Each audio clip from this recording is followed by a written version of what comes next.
Hello छात्रों, मैं सरिता Tiwari online class में आप सभी छात्रों का स्वागत है। तो आइए आज हम नवम वर्ग के जो हमारा नवम वर्ग है उसके एकादशम पाठ को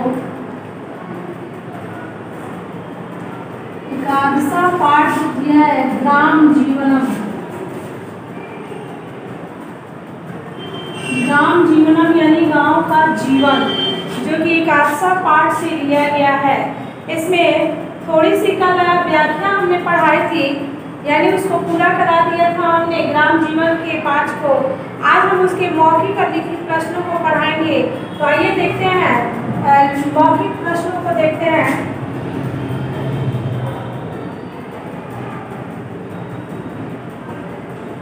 मौखिक प्रश्न तो दिया है। मौखिक का मतलब ही होता है मुंह से बोल के, मुंह से बोलना, लेकिन यहाँ हम नोट करा देते हैं ताकि हम लोग याद रखेंगे। तो दिया है, प्रश्न दिया है, देखिए यहाँ पे प्रश्न दिया है। मौखिक प्रश्नों में प्रश्न की संख्या जो है हमारी 5 है। उसको हम देखते हैं एक बार क्या दिया है। दिया है अस्माकं देशे जनापुत्र निवसति। अस्माकं देशे जनापुत्र निवसति। तो हम लोग यहाँ लिखेंगे प्रश्न संख्या, प्रश्नोत्तर 1 का यहाँ लिखेंगे। हम प्रश्न का उत्तर लिखेंगे, केवल आप लोग प्रश्न को अपने बुक से मिलाएंगे और फिर हमारे उत्तर को लिखेंगे। तो प्रश्न दिया है यहाँ पे अस्माकं देशे जनापुत्र निवसन्ति। तो हम लोग लिखेंगे अस्माकं देशे जना ग्रामे च नगरे निवसन्ति। अब देखिए अस्माकं देशे जना, अस्माकं देशे जना ग्रामं च नगरे निवसन्ति। हमारे गांव के लोग जो है गांव और नगर में भी, गांव और शहरों में भी, नगरों में भी रहते हैं। दूसरा श्लोक दिया है, दूसरा प्रश्न दिया है भारतीय किसान संख्या अधिकम अस्ति। भारत में किसकी संख्या अधिक है? तो हम इसको यहाँ लिखेंगे भारतीय ग्रामाणाम, यहाँ ख हो गया, एक का ख, यहाँ लिखेंगे भारतीय ग्रामाणाम,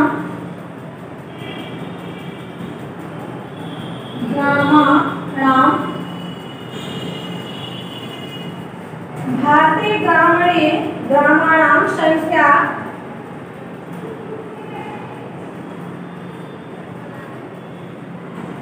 नगरापेक्षया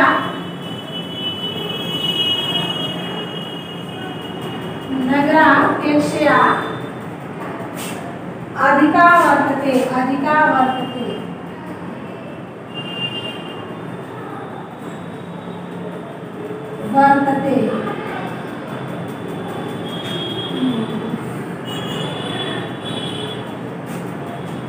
अब देखिए प्रश्न संख्या 1 का ग।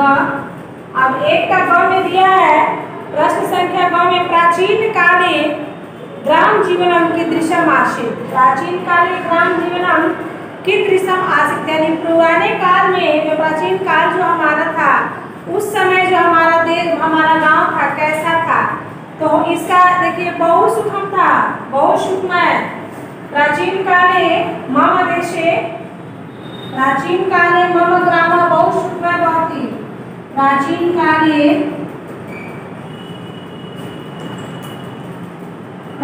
काले ग्राम जीवनम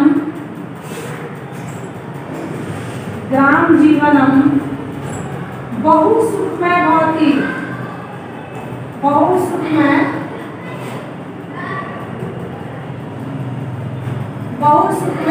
भवति। तो प्राचीन काल में हमारा जो गाँव था बहुत ही अच्छा था। अब घ नंबर देखते हैं। घ नंबर पे क्या है?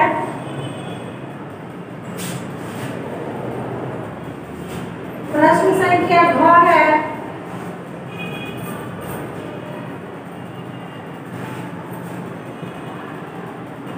विदेशेषु ग्रामे अपि कीदृशं समृद्धा आगता। विदेशेषु ग्रामे अपि अपी, यानी विदेशों से जो लोग आते थे वो गांव में सुख समृद्धि लेकर के आते थे। कैसे? तो विदेश में जाते थे और वहाँ के अच्छे अच्छे कार्यों को सीख करके अपने गांव में भी उसी प्रकार काम को किया करते थे, जिससे हमारा गांव बहुत ही सुखमय हुआ करता था। अब आज भी लोग, सही बात है, आज भी लोग विदेश से जाकर के वहाँ के कुछ काम को सीख के आते हैं, फिर अपने गांव में उसको प्रदर्शित करते हैं, जिससे एक दूसरे को पता चलता है और फिर गांव हमारा अच्छा हो जाता है। देखिए भाव में दिया है विदेशेषु ग्रामे अपि, विदेशेषु ग्रामे अपि कीदृशं समृद्धि आगता। तो हम इसको लिखेंगे, उत्तर में लिखेंगे विदेशेषु ग्रामे अपि, एक का घ, विदेशेषु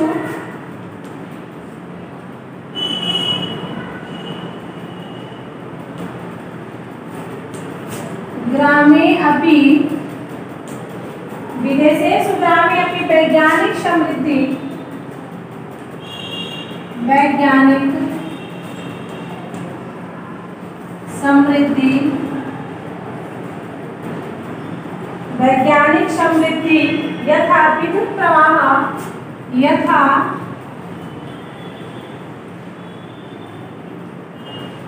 विद्युत प्रवाह, विद्युत प्रवाह, आधुनिक संचार व्यवस्था, आधुनिक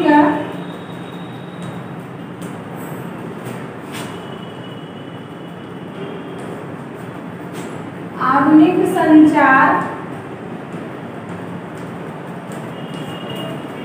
आधुनिक संचार व्यवस्था, यातायात साधनानि, यातायात साधनानि,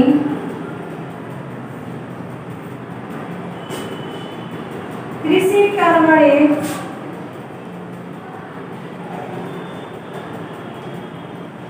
कृषि कर्मणे, मंत्रोपरा, मंत्रोपस्कारिणी,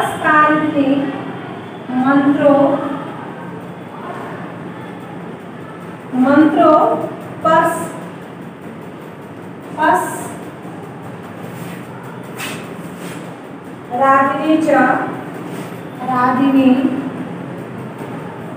च आगता।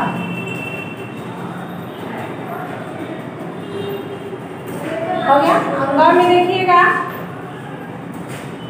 विदेशेषु में दिया है विदेशेषु ग्रामे अपि वैज्ञानिका समृद्धि यथा विद्युत प्रवाह, यथा विद्युत प्रवाह, आधुनिक संचार व्यवस्था, यातायात संग्रानी, कृषि कर्मणो, मंत्रोपस्य राधिनी च आगता। किसको पढ़ना सिखा रही है? आप देखिए प्रश्न संख्या अंग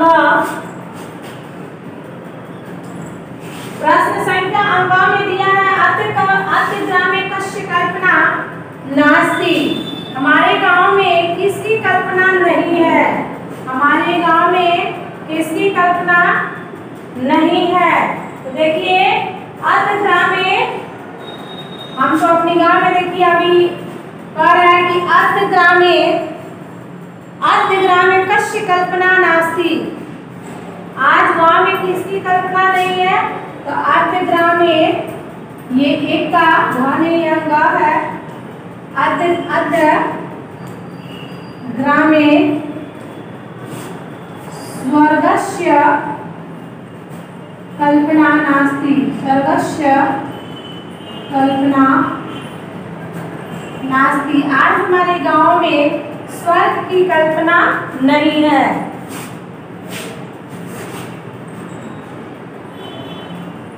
ठीक है, अब हम लिखित प्रश्नों को पढ़ाएंगे। ये हमारा लिखित प्रश्न है।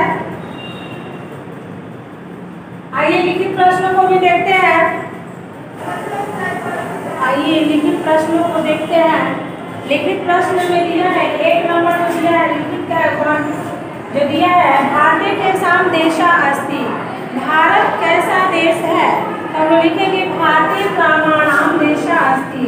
इसका लिखित का एक का उत्तर हो जाएगा भारतीय ग्रामाणाम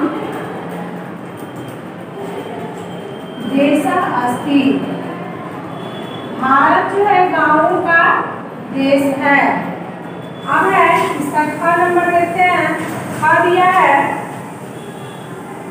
देशे ग्रामेपेक्षया केषां संख्या क्रमशः वर्धते।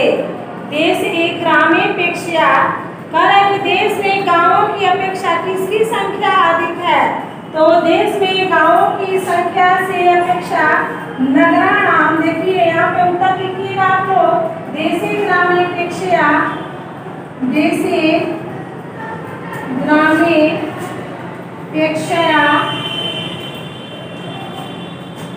नगराणाम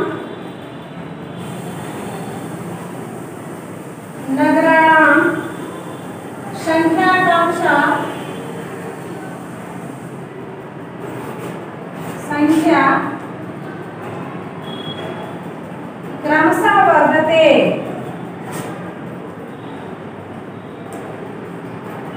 अब है एक का हो गया, एक का ख, एक हो गया ग। अब देखते हैं लिखित प्रश्न के एक का ग दिया है मानवा का कल्प इत्वा नगराणि निर्ममे। मानवा का कल्प इत्वा नगराणि निर्ममे। मानव भौतिक सुख समृद्धि। देखिए मानव जो है क्या उम्मीद करता है? तो मानव अपने जीवन में मानव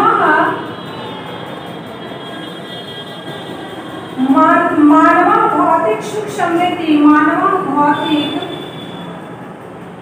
भौतिक सुख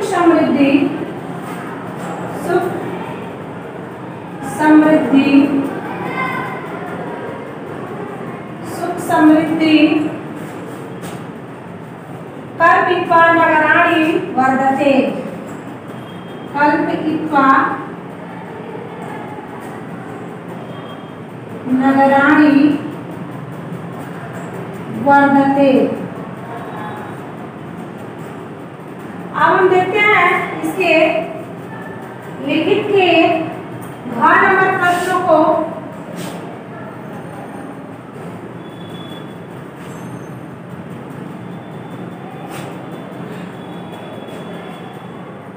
घ नंबर प्रश्न दिया है मानवेभ्यः केषां वस्तूनाम् आवश्यकं वर्तते।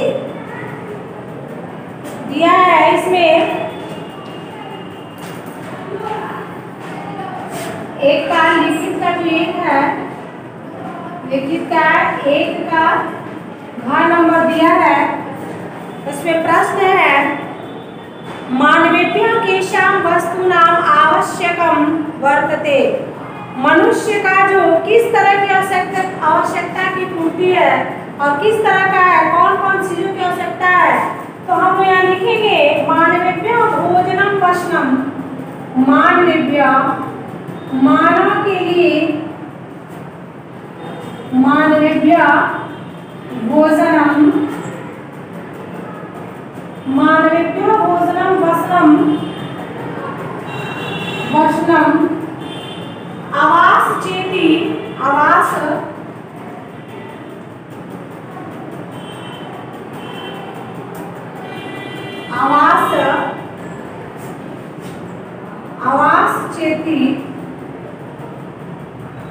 आवास चेति त्रिशः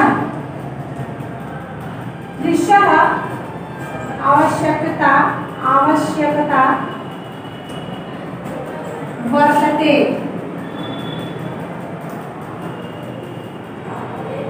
अब यहाँ पे एक का घ हो गया। अब ये हमारा लिखित का एक का अंग होगा। तो इसको देखिएगा आप लोग दिया है अधत्वे ग्रामेषु कीदृशं संकट कारणं दृश्यते। इस समय गांव में किस तरह की संकट देखी जाती है। तो हम लिखेंगे अधत्वे समाजे, अधत्वे समाजे या ग्रामीणे भी लिख सकते हैं। अधत्वे समाजे च राजनीति,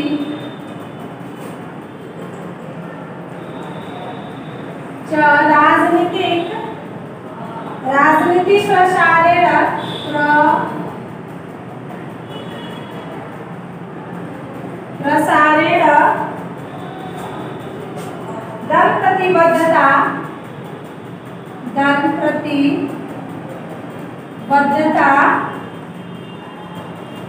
दल प्रतिबद्धता,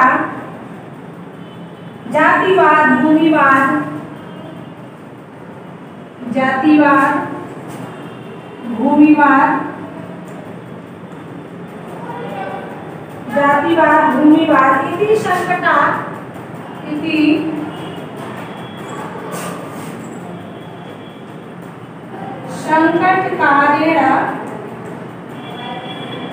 इति संकटकारेण दृश्यते। देखिए हमारे गांव में आज भी एक चीज देखने को मिलता है कि लोग आज हमारे समाज में राजनीतिक प्रसारण, दल प्रतिबद्धता और जातिवाद, भूमिवाद इति संकट कारण, इसी कारण से लोग आपस में लड़ाई झगड़ा करते हैं, जिससे गांव का माहौल बिगड़ जाता है और लोग अपने आप को संकट में डाल देते हैं। ये समस्या प्राचीन से लेकर आधुनिक युग तक देखी जा रही है। तो चलिए मिलते हैं अगले वीडियो में, तब तक के लिए धन्यवाद।